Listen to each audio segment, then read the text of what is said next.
Assalomu alaykum. Birodaroni qandim, javonoy muhtaram, nuvasako, havasakoy qandi bobosh, zindavu sarbuland boshin. Hozir bobo gijoda. Bo chkeli navor keslar.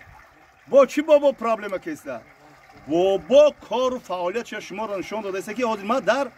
daruni havzim ak mohir nishon metim mege havza nishon dar daruni havzim dar darvozay havz. Ya'ni ki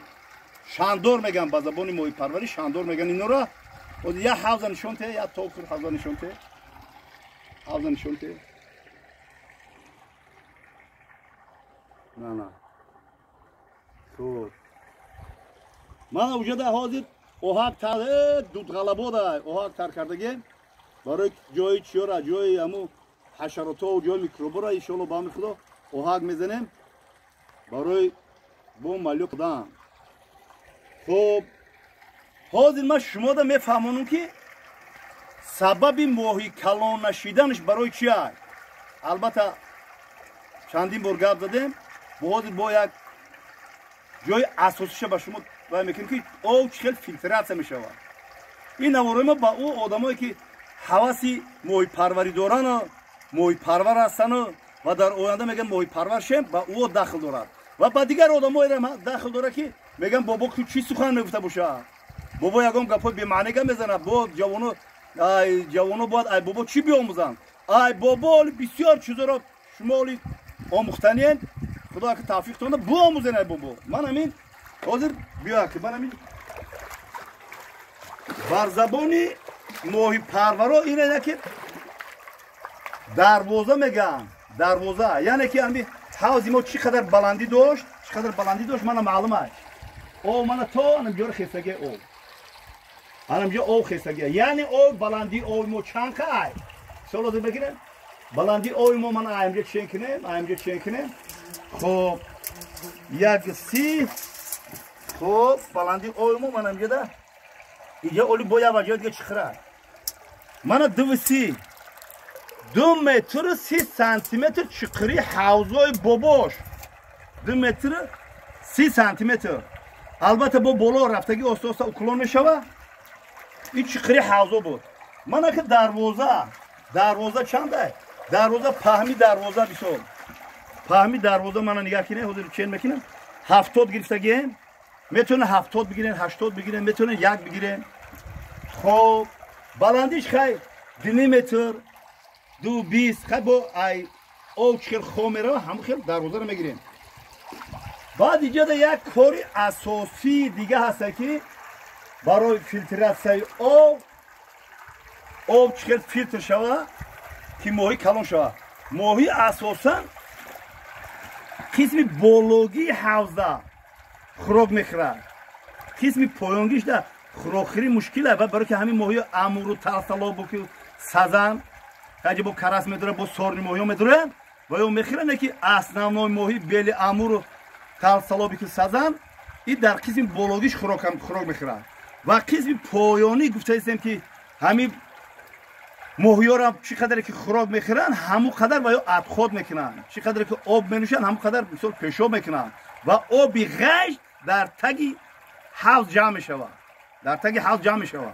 برای همین آبی غش باید بروه آبی تازه اومده آبی کسلادار و شدن گیرد پس پلین شوه یعنی که واری چیدن بگیره آبی غش باید بروه چی تر باید بروه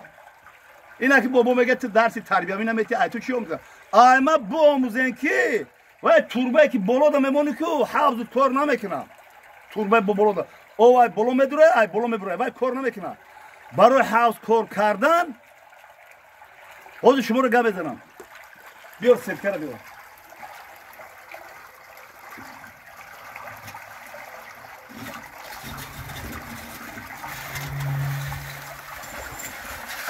خب دیدین تخته رو بیار افشه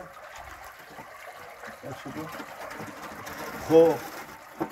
من برادران قند نباتم من این سدکه مثال ماهیه که ایچیلی کلان ما سر میتیم جدا ایچیلی کلان سر میتیم انا این سدکه این تخته میره و تا بالا را میره محکم میشه پول محکم میشه خیلی با سلازشیت و این خیلی نغموش هسته پول محکم میشه بالا را پولی محکم میکنیم پولی او اینجا مترویا قسم دیگه خطی من قسم دیگه خطی با اینجا با تخته خطی با ابشوات میکنم رگولوف میکنم من اینجا مترویا گاشته خیلی میبره گاشته خیلی میفرویا انا برای همین یعنی که حوضای ما کار میکنه با یعنی که من خیلی کاسیت میکنه من خیلی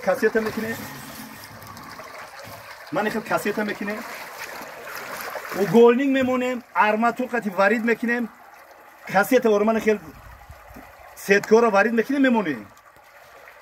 برادران خانده نبودم موهی پروری کردنی شدن ایک متخصص بپرسه با میگه موهیامون نشید موهیامون فربه نشید همین ما فکر میکنم که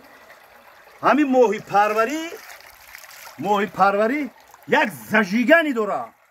یک زجیگان چه زجیگان داره ماشینی که های میکنی کو 570 و زجیگانی داره اگر یک زجیگان مثل یک سویچش کار نکنه خیلی نمیدوه کامپیوتر جاش کار نکنه نمیدوه همین حوضای باباش زجیگانی دارن رنگم 570 هم میکردگی زجیگانی دارن بیا فکت حجت رقم و دلیل قطعی اگر نگم روم سیاه چی می آموزیم چی میآموزه انا میره باموز همین خیلی کنی محیط کلان میشه آبی غش ادخود مثل نجاست پیشابی ماهی فیلتر شده بیرون میره آبی تازه پسپلین میشه میکرو ماکرو الیمنت ها و حشرات ها میکروب ها بالای آب ده فتوسینتز میشه یعنی که با عمل میبیاید ماهی ها میخورن با ماهی کلان میشه فهمیدی؟ نفهمیدی چی؟ ای بابا دیگم چی نفهمیدی ها؟ اما حوض کندی و ماهی را سر دادی و چیش کردی؟ توربه را بالا موندی و ماهی ما کلان میشه ماهی ما چون میبره ماهی ما وای میکنن باباش فقط یک مشکلی است که کمتر مونیگی میکنن اگر هم تا 3 سال نشون میتیم که و حسرتو تا بسیار که سخن سال وای کمتر ترمز کرده میزنم برای برادران خانده نبودم شما که بعد میگن که حوضی موی پروری اوخی حوض دادن حوض که گرفته حوض که کردن برای 1 هکتار حوضی موی پرور هم موی پروری که میگم من موی پرورم که باید 1 هکتار حوض رو 50 سوتی زمین کشاورزی لحم باید داشته باشی ناتوریه دستور عملش اومده گنم خیلی ما آدمای سعودیم که میزنیم که اگر 2 هکتار داشته باشی 1 هکتار زمین کشتی آبی داشته باشی که حوض ماهی اجاب خود میخوره ای دنیا اون نمیخوره ماهی ای بیرون میخوره ای بیرون علف مدره میتیش رشقه مدره میتیش گندم جرما میکنی میتیش سوتا جگوری جرما میکنی میتیش جرگوری که ترک وای میکنی کشتی یکم دی میکنی برای حوضات که با ماهی 3-4 کیلو میشه هیچ نفهمیده هر یک خواجگی های ماهی پروره که در تاجیکستان عزیز سربلند هستن باید همه قانون و قاعده‌اش رعایت کنین نکنین محیط کلان میشه خب ما امروز فقط درباره فیلتراسیون آب درباره دروازه رول اساسی را بازی میکنم یعنی که زجیگانی چیه اگر فیلتر نشوه آب یا سویچه ماشین کار نمیکنه آب فیلتر نشوه اگر سیلازشیت نباشه دیم سویچت کار نمیکنه اگر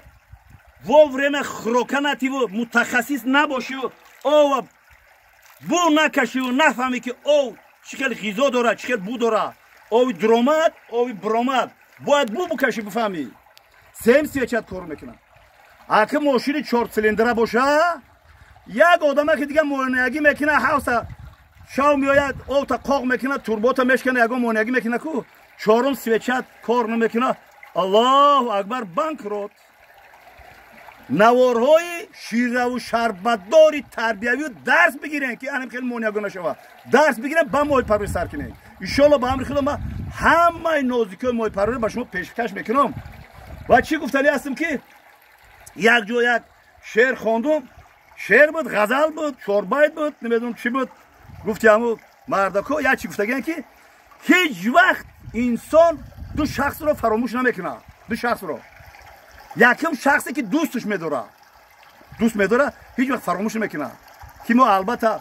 ما مهر و محبت ما نسبت جناب رسول الله صلی الله علیه و سلام محمد علیه السلام